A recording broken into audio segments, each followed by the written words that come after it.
So, Andrew, my first question is, let's start with the mindset. Why is it crucial for people in manufacturing to change their mindset, especially in the Industry 4.0 era? Okay, mindset, great place to start. Mindset in Industry 4, it's the secret sauce. Really, here's the lowdown.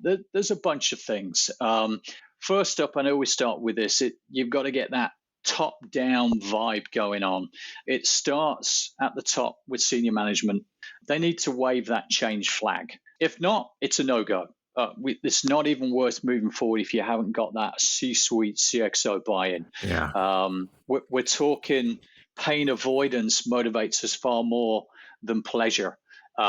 So we have to be motivated by, pains, problems that are being encountered. The second area that's significant for me is break some rules. I kind of touched on it at the start of the show, Jack. Business culture needs a shakeup. Fast, ever-changing world means rule breaking and boundary pushing are the new norms. Mm-hmm. Third up, no perfection. This is a big one for me. Perfection is a lonely place to be. You build a company of one if that's what you're looking for. We say we have to focus on momentum. We'd start with baby steps. We build confidence. And that point, we then start small, we empower, and we scale fast. For me, the next one really is personal mindset. Everybody needs a fourth industrial revolution mindset. What does that mean? It means we need to start recognizing that customers want personalized products, that we have to therefore be super adaptable to what those needs will be. And we really kind of need to be in that groove for ever evolving change. And I think the last couple of things I would touch on is technology tidbits. Industry 4 tech is a game changer. Automation, IoT, artificial intelligence, traditional methods just won't cut it. It's a shift from sequential thinking to concurrent thinking. Multiple things are running at once that in the right collaborative platform environment, to the newcomers, it may feel like chaos. To the people who are used to this way of working, it becomes highly effective because you're confident that your colleagues are working on things with you at the same time. So that is a big one for me. And I guess lastly is mindset knockdown. So check, you've got data-driven decisions. Get ready, you've got flexibility. You've got collaboration going on. You've got skill shifts. We've got robotics coming in. Cybersecurity is more relevant today than it's ever been before, and on and on. So all of this kind of Industry 4 mindset is a big game changer and has to be happening. Wow, interesting, Andrew. And so I have a couple of follow-up questions for you. And one, you just mentioned the idea of starting small. Mm-hmm. So when you and I know you've discussed before the idea of start small, empower people, and scale fast. Mm-hmm. But can you shed some light on how manufacturers can adopt this in their operations? I mean, what's that practical first step? What would that look like? Yeah. So I kind of think of it. Imagine diving into Industry 4. It's a little bit like wading into a pool. Yeah. You kind of dip your toe in the water. You feel the water. Is it the right temperature? Okay, it is. So I go to my next move. For us, we start in that manufacturing environment with, just like starting any new project, you start with leadership. If you're going to go to battle, you're going to start with your leaders. Just when you start manufacturing, you start with that leadership layer. And for us, that's a manufacturing operations management layer. It's an MES layer, manufacturing execution layer that we start with. So first up, we start small. We get ourselves a budget-friendly, perfect for small, mid-size kind of operations to get some wins, to get some adoption, to get some empowerment across the manufacturers. And we focus on the core stuff like production, quality, because that's at the heart of manufacturing. If you can't get that right, then everything else is going to be irrelevant to a great degree.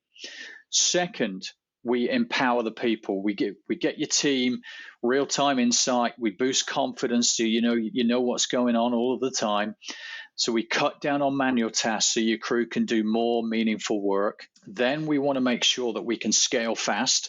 So I think of it as like Lego blocks, modular, scalable. Quick deployment means benefits are sooner. Energize the team for bigger projects. Fourth, data-driven decision making. So we bring in dashboards and reports. So it makes decision making fast and effective and based upon good, solid data. Then we look at quality, real-time quality checks. So we start kind of front-loaded, mid-loaded, back-loaded, look throughout across the entire production.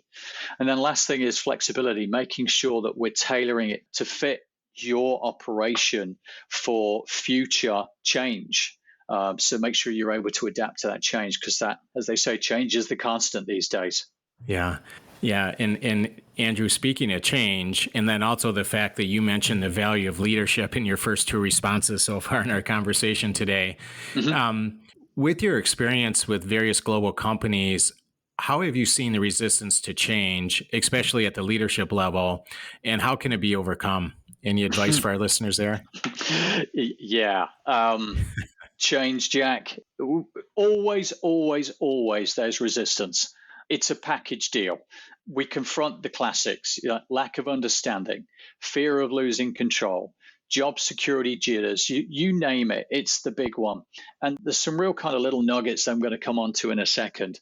There really is no quick fix, but I do see 7 or 8 common themes at every time we come in. Number one, as I mentioned, is a lack of understanding. No one is born knowing everything.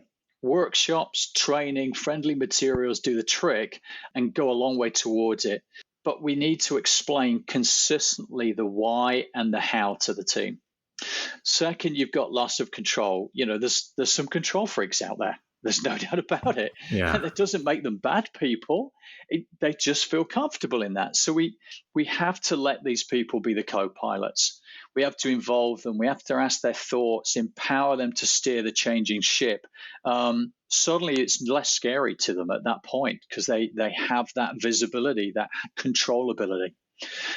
The job security nerves is also a big one because especially with Industry 4 technologies of robotics coming and all these things. So we like to lay out the roadmap, show them where they're going to fit in, not just today, but in the future. Highlight those growth opportunities and those skill upgrades. Reassure them that the change doesn't mean it's a pink slip coming their way. It's a positive. Lack of ownership is another one. I like the saying, you can't be half pregnant, right? Ignore it and it'll go away. No, it never goes away. It just gets worse. So we like to map out the new role, have a heart-to-heart, show real empathy. And I'll never forget, it was a good friend of mine. He was a real foremost expert on EQ versus IQ. And he said, whenever you're going into any business, find out what people are doing and why they do it that way. Get to really, really understand them as people and why they do things. So I think that EQ piece is such an important part of it on the front end. What else have I got? Feedback, of course. And I guess last up, really continuous improvement. Change is a marathon. It's not a sprint. It's a journey for everybody. So keep ever evolving feedback and remind people that it's just all part of a journey. There's going to be some bumps in the road. Great insight. Andrew, I do want to circle back. You mentioned in the first question, perfection. Mm-hmm. And I know that you also have a bit of a mantra against waiting for perfection and promoting execution, as you just mentioned earlier. So what's the balance between quality and speed in the transformation? And how do you know? Yeah, it's a big one. I think I said earlier, perfection is a lonely place to be. So in the manufacturing hustle, it's about speed meets quality. Now, manufacturing always gets a little shaky when I talk about speed because you get engineers together and a lot of the time it's kind of all about getting it absolutely perfectly right. True, but in today's Industry 4 technology world, the time for perfection is not right now. It is for the product, but for how you do things, we say you got to go break a few eggs to make an omelet, right? So first thing we do is define quality standards. Start with clear quality standards and the must-hit performance indicators. No vague goals. Second up, prioritize SMART. Not all processes are born equal. Pick the game changers, the ones that impact quality and efficiency in a big way. Third, we move to continuous improvement culture. So embrace the learn as you go mantra. Get comfortable with mistakes, get comfortable with failures. And this goes for the C-suite down, because we're all having to learn new ways of doing things with new technologies. But the great thing is that we are trying things at speed, which means we're learning quicker than the competitor, which means that we're going to be able to produce things better, faster, cheaper, and obviously getting it into the hands of your customer quicker than the others. So I think it's such a big way of working. And technology is absolutely everything. I mean, I often say you can't fight it, you will lose.